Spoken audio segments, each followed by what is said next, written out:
Assalamualaikum warahmatullahi wabarakatuh.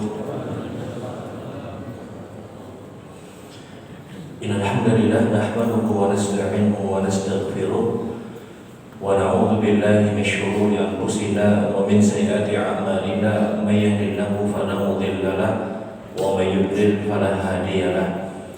Asyhadu an la ilaha illallah wahdahu la syarika lahu wa asyhadu anna Muhammadan abduhu wa rasuluh.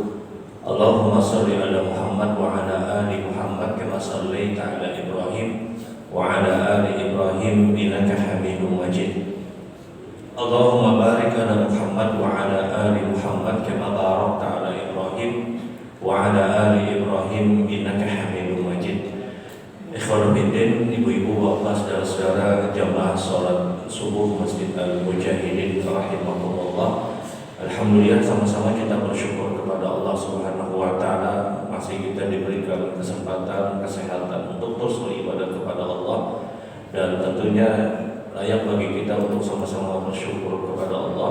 Tidak semua dari hamba-hamba Allah mendapatkan yang pagi ini kita mendapatkannya, ibadah salat subuh berjamaah di satu rumah dari rumah-rumah Allah, hadir pada sebuah majelis dari majelis ilmu, dan tentunya hal-hal yang demikian kita sama-sama berharap mudah-mudahan ibadah yang kita lakukan adalah ibadah yang diterima oleh Allah Subhanahu wa taala. Amin ya rabbal alamin. Bapak Ibu yang dirahmati Allah, kita tahu bahwasanya kita sudah berada di akhir-akhir dari bulan Sya'ban. Artinya sebentar lagi kita akan masuk pada Ramadan, dan tentunya sudah banyak kajian-kajian Ramadan yang didapatkan oleh kita, oleh kaum muslimin. Ini hanya sekali mengingatkan beberapa poin saja. Yang pertama adalah ketika kita terbiasa untuk menjalankan puasa sunnah, khususnya puasa Daud, maka kalau Daud kita atau puasa Daud kita itu bertepatan nanti berada pada hari Jumat dan Sabtunya adalah Ramadan, maka pendapat yang terbaik adalah dia tidak berpuasa di hari Jumat tersebut. Dia tidak berpuasa pada hari Jumat. Untuk apa? Untuk membedakan mana Sya'ban dan mana Ramadan. Seorang yang terbiasa puasa, taruhlah misalnya hari ini hari Rabu, hari kan lagi di hari Rabu. Hari ini hari Rabu, dia puasa Daud. Kamis dia tidak puasa. Jumat apakah dia puasa atau tidak perlu lagi. Ini pendapat yang terbaik. Jadi kalau dia adalah orang yang hari ini puasa Daud, maka ya sudah, ini hari terakhir untuk menjalankan puasa sementara Daud. Untuk apa? Untuk membedakan mana Ramadan dan mana Sya'ban.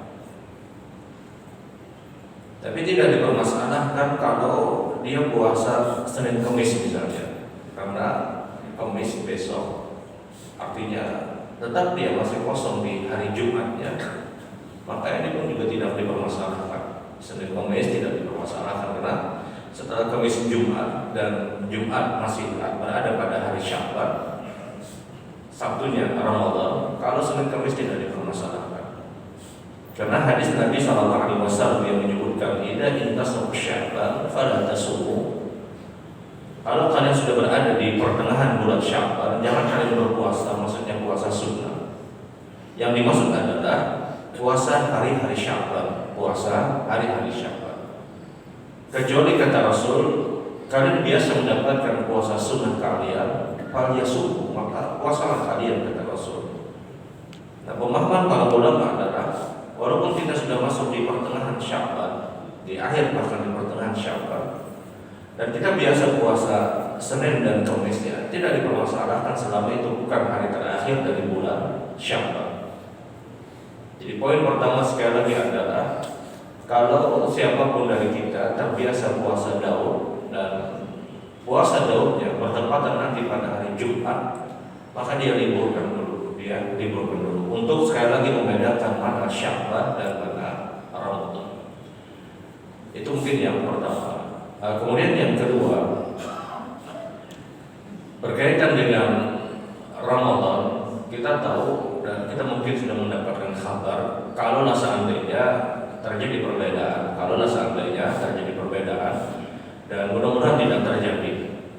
Kalau seandainya tetap terjadi perbedaan penentuan dan penetapan awal Ramadan, maka masing-masing kita hendaknya menahan diri untuk tidak perlu saling menyalahkan. Ini maqamul ijtihad, ini tempat para ulama kita beristihad.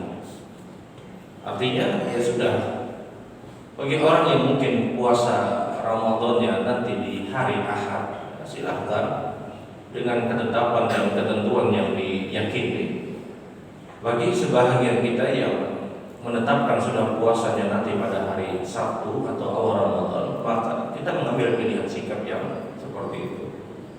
Dan tentunya di dalam mengambil pengambilan sikap tersebut, kita harus punya keyakinan, kita harus punya dalil yang bisa kita pertanggungjawabkan. Artinya di dalam memilih, ya sudah apa yang dia yakini. Tidak bisa dia memilih dengan mengambil alasan 4 orang banyak aja gitu, tapi mau memikirkan. Ya, tidak, dia harus ada keyakinan kenapa dia ambil pilihan tersebut. Kalau terjadi perbedaan, ya biasa terjadi perbedaan itu biasa. Ini khilaf menyesil, ini khilaf yang ringan, bukan khilaf yang berat. Semua kita itu bisa artinya memakluminya karena ini sudah berjalan sekian waktu. Intinya adalah tidak perlu untuk saling menyalahkan. Karena terus terang orang-orang yang mungkin mempertanyakan dalil hisab itu mudah sekali dijawab oleh orang-orang yang menggunakan metode hisab. Mereka pakai dalil-dalil Al-Quran, mereka pakai dalil dari hadis-hadis Rasul, di antaranya riwayat Imam Bukhari, inna ummatul ummiyatul lan naktub asyara hakadha wa hakadha. Bulan itu kata Rasulullah, kita adalah umat yang tidak bisa menghitung. Bulan itu kata Nabi kalau tidak 29 30 hari. Dulu kata Nabi di zaman Rasul, kita ini bukan umat yang mampu untuk menghitung. Maka metode yang dicari adalah dengan cara ru'yah di zaman Rasul sallallahu alaihi wasallam. Dan kita tahu hari ini terlalu banyak orang-orang yang mampu untuk menghisab. Hisab Nabi sendiri ada hisab lagi ahli hisab yang dia benar-benar bisa menghitung. Dan pernyataan Nabi ini membuka ruang bahwasanya seseorang itu ya silahkan hisab kalau dia mampu. Di zaman Nabi kata Rasul, ummatul ummiyatul la natul wa la nahsub. Kita tidak bisa menghitung kata Rasul, tidak bisa menghitung. Dan kita tahu ini perdebatan dari dulu tidak ada jalan temu. Mohon maaf, dalil apapun yang digunakan oleh orang-orang yang menggunakan metode ru'yah untuk menyalahkan orang-orang yang menggunakan metode hisab dari dulu pasti mampu untuk menjawab. Ya pakai dalil apapun orang hisab bisa menjawab. Ya pakai dalil misalnya Rasul tidak pernah melakukan hisab. Kenyataannya Nabi membuka ruang untuk bahwasanya kalau bisa hisab ya silakan. Karena sekarang kami tidak mampu untuk menghisab kata Rasul. Ini jelas pernyataan hadis Rasul sallallahu alaihi wasallam.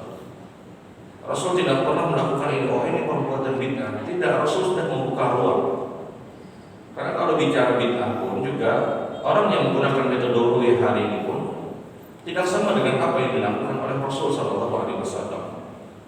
Sehingga ya sudah, ini terus terjadi perdebatan dan perbedaan pendapat. Intinya tidak perlu untuk saling menyalahkan. Perdebatan dari itu sudah ketinggalan sekian tahun yang lalu. Dari dulu terjadi perbedaan, ya sudah sama-sama punya dalil, sudah sama-sama harus memaklumi. Tidak perlu untuk saling menyalahkan. Kalau sekarang ini sudah berdebat dalil, ini sudah ketinggalan. Maka kenyataannya adalah terjadi hilal di atas ufuk pada hari Jumat dengan ketinggian kurang lebih di 2 derajat. Ini kenyataan yang di lapangan seperti itu. Sehingga bagi orang yang mungkin menggunakan metode ru'yah, mungkin itu bisa terlihat, bisa tidak terlihat. Kalau dianggap tidak terlihat, mereka akan menyempurnakan hari menjadi hari Ahad untuk berpuasa. Orang yang menggunakan metode hisab tidak mempedulikan terlihat ataupun tidak terlihat, maka ketentuannya besok harus masuk bulan yang baru, ya sudah. Karena kata orang-orang yang menggunakan metode hisab boleh jadi tidak terlihat itu ada sebab yang terjadi. Banyak sebab yang menjadikan itu tidak terlihat. Sama ada orang yang misalnya orang yang ada di dalam masjid, tapi kadang kelihatan dari luar. Semua orang yakin itu ada orang di dalam masjid, tapi dia tidak melihat orang tersebut. Nah, mungkin ada sebab lampunya misalnya tadi mati lampu semua keluar. Lampunya mungkin artinya tidak menyala, kemudian dia tidak bisa melihat, tapi dia tahu ada orang ada di dalam. Nah, ini banyak sebabnya. Hal-hal yang demikian terjadi perbedaan, ya sudah, masing-masing punya artinya keyakinan, apapun yang diyakini silakan. Intinya adalah tetap jaga ukhuwah. Ya boleh jadi mungkin dalam satu rumah itu ada orang yang berbeda antara satu keluarga dengan keluarga yang lain. Jangankan yang di dalam masjid, yang di dalam jamaah yang sama, boleh jadi dalam keluarga pun mungkin terjadi perbedaan. Ya intinya hal-hal yang demikian ya sudah saling memaklumi, saling artinya berlapang dada. Karena resiko kita ketika kita sedang berpuasa kemudian memperdebatkan hal-hal yang sia-sia, yang tidak perlu untuk diperdebatkan, itu bisa mengurangi nilai pahala puasa kita, atau bahkan mungkin menghilangkan pahala puasa. Sebagaimana pernyataan Rasul Sallallahu Alaihi Wasallam, puasa itu kata Nabi tidak hanya menahan lapar dan haus, tapi puasa juga kata Rasul menahan dari lagha dan rafas, menahan dari ucapan-ucapan yang tidak perlu, hal-hal yang tidak baik, hal-hal yang bukan atau hal-hal yang tidak layak dilakukan oleh seorang muslim. Ya, misalnya ada orang yang sidin hendak puasa dari hari Ahad, ya silakan, tidak perlu kita pertanyakan, tidak perlu kita perdebatkan. Ada orang yang mungkin berpuasa dari hari Sabtu, ya sudah. Ini hal-hal yang tidak perlu untuk kita perdebatkan, karena kita tahu ya pemerintah pun juga melegalkan, memperbolehkan. Yang ru'yah silakan, yang bisa juga diperbolehkan. Jadi kalau mungkin juga ada anggapan oh ini memecah belah ukhuwah, tidak. Kalau mungkin dianggap oh ini tidak mengikuti pemerintah, ya kita katakan tidak, pemerintah pun juga memperbolehkan. Nah lain kalau penentuan Ramadan itu melihat di baju pasang, ada Naksabandia itu kadang harus kan, baju pasang tidak puasa ya. Allah belum kayak apa hitungannya. Namun ini jelas tidak pernah ada dalil baik dari Al-Quran ataupun hadis Rasulullah Shallallahu Alaihi Wasallam. Jadi poin yang ingin sampaikan adalah kalau benar-benar terjadi ya sudah, masing-masing kita berlapang dada, tidak perlu untuk saling menyalahkan. Jangan juga misalnya ada orang yang berpuasa dari hari Ahad dan kita tahu orang ini puasanya dari hari Ahad, giliran mau puasa di Mujahidin ya puasa mulai hari Ahad. Kan puasa hari Ahad, kalau udah ini bukan hari Sabtu aja. Ya, jangan, artinya hal-hal yang demikian harus kita jaga, harus benar-benar kita jaga. Kita rawat ukhuwah kita yang alhamdulillah sudah terjadi, itu sudah sangat-sangat baik. Tidak perlu untuk saling yang menyalahkan, tidak perlu untuk saling menghina pendapat orang lain. Masing-masing punya dalil, sudah itu diterima. Karena sekali lagi kadang di satu rumah pun, dalam satu rumah pun, itu antar keluarga mungkin terjadi perbedaan. Mungkin antar keluarga terjadi perbedaan karena masing-masing mungkin punya dalil atau keyakinan yang mereka yakini. Kemudian yang ketiga yang perlu disampaikan juga adalah masuk bulan Ramadan nanti atau di hari-hari ini harus punya target apa yang dilakukan di bulan Ramadan. Target jelas pasti dan target yang benar-benar harus bisa kita lakukan.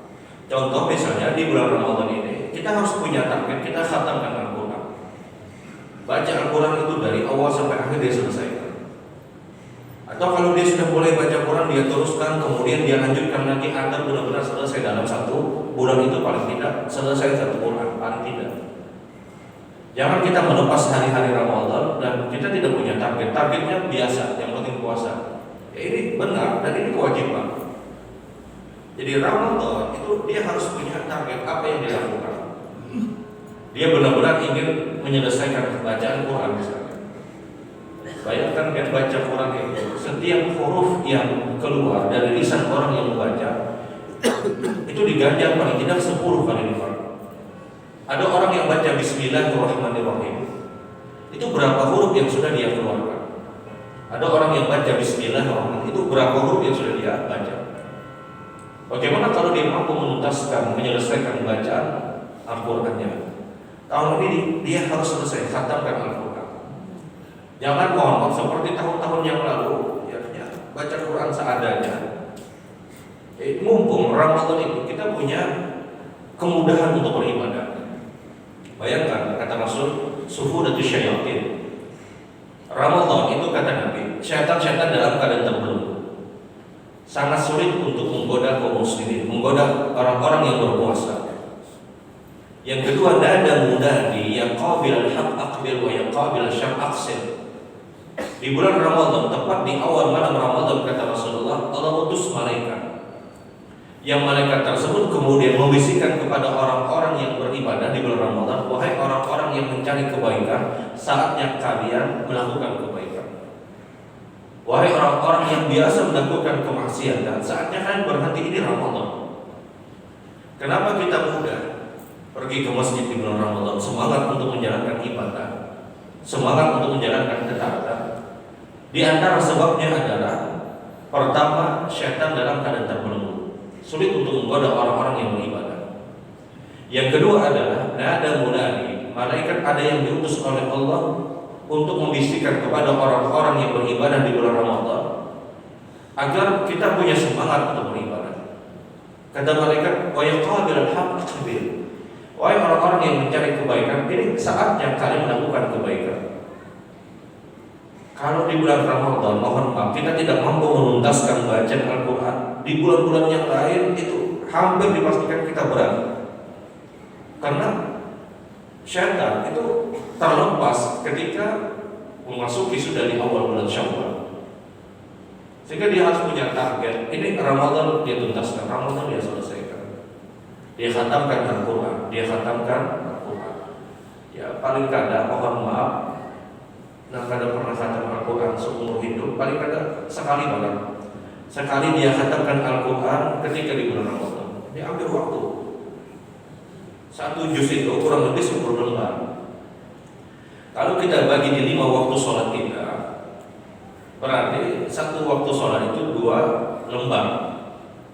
Nah 2 lembar, sebelum sholat selembar, setelah sholat 1 lembar. Dia akan selesai 1 juz di tiap hari. Artinya kalau 30 hari, maka 30 juz dia selesaikan.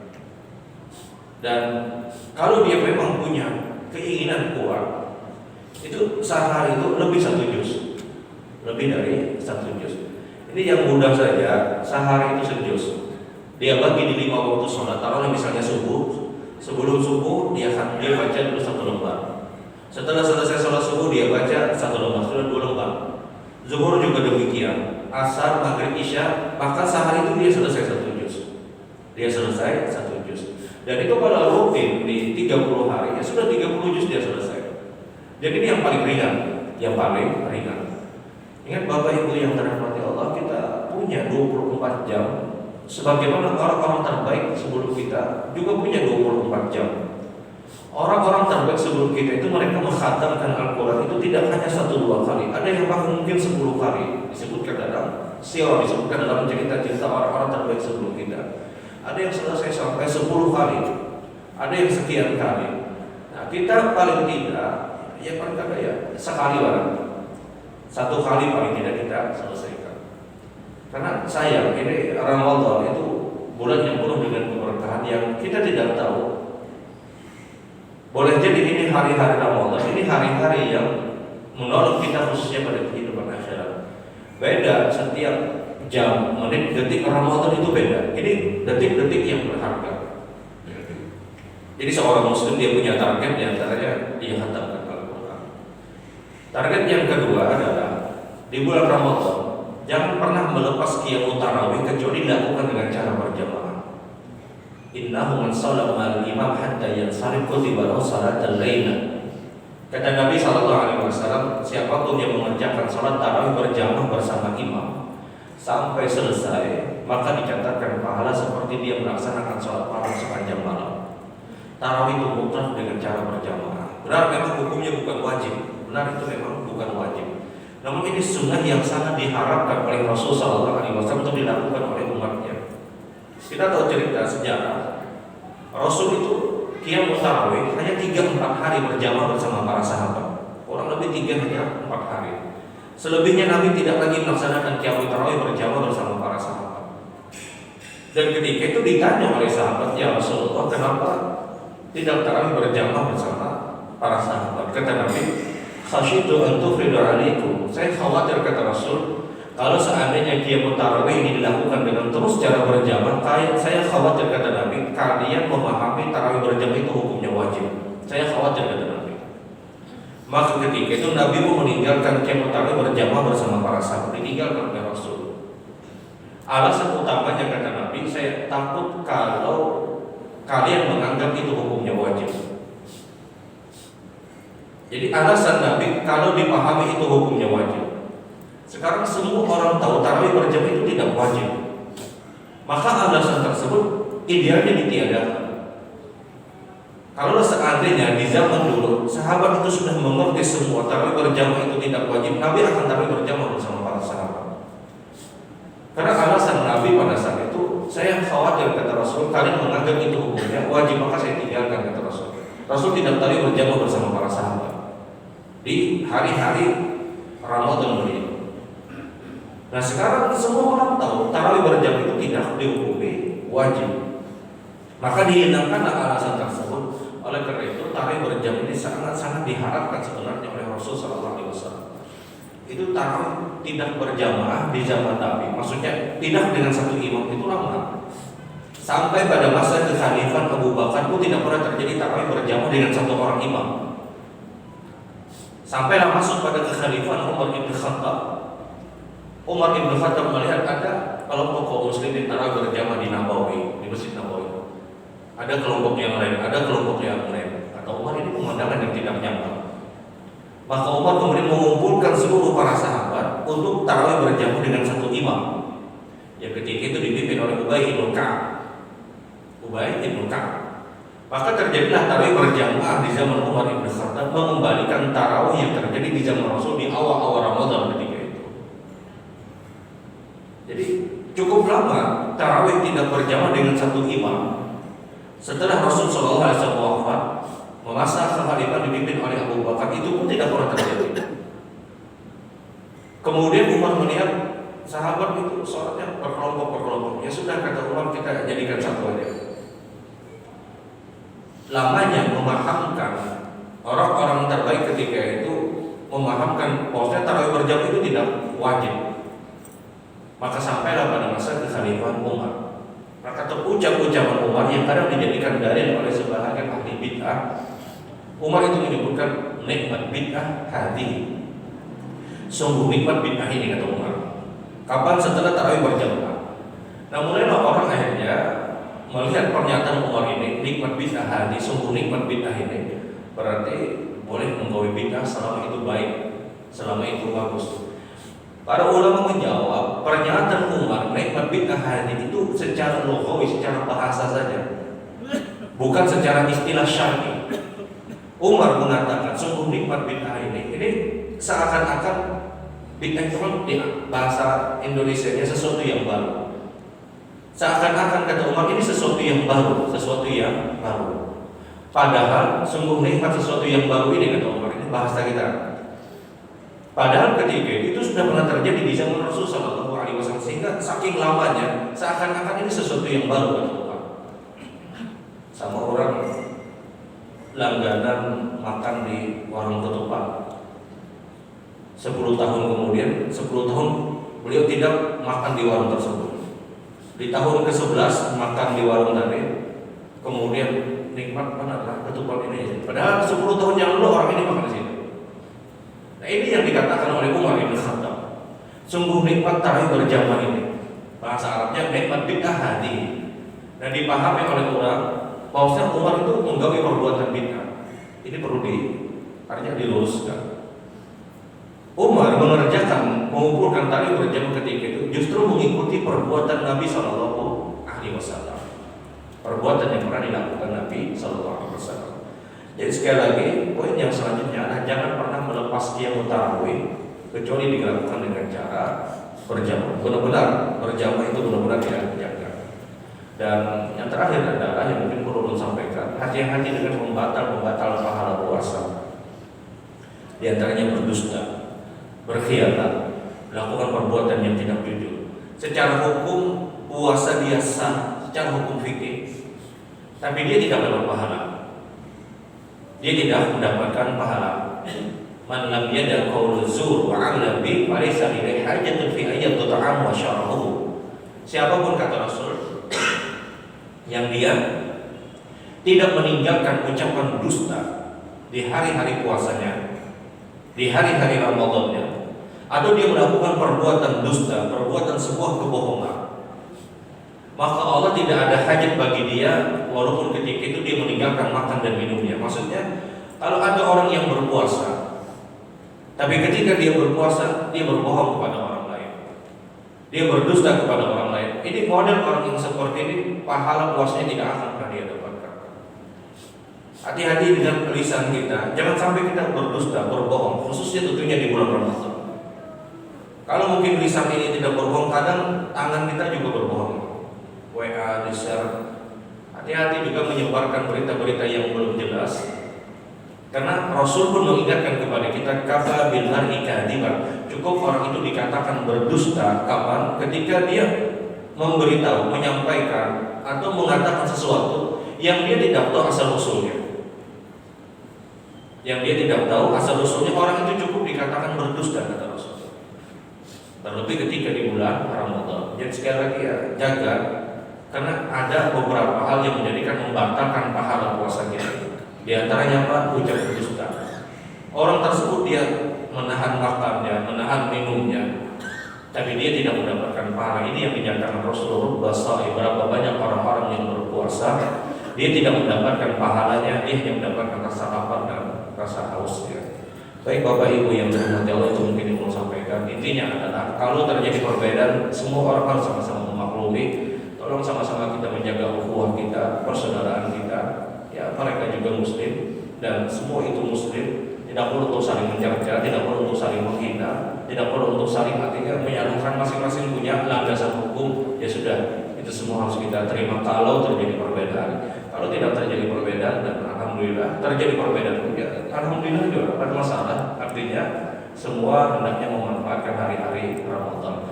Baik, subhanallah wa bihamdika asyhadu an la ilaha illa anta astaghfiruka wa atubu ilaik. Assalamualaikum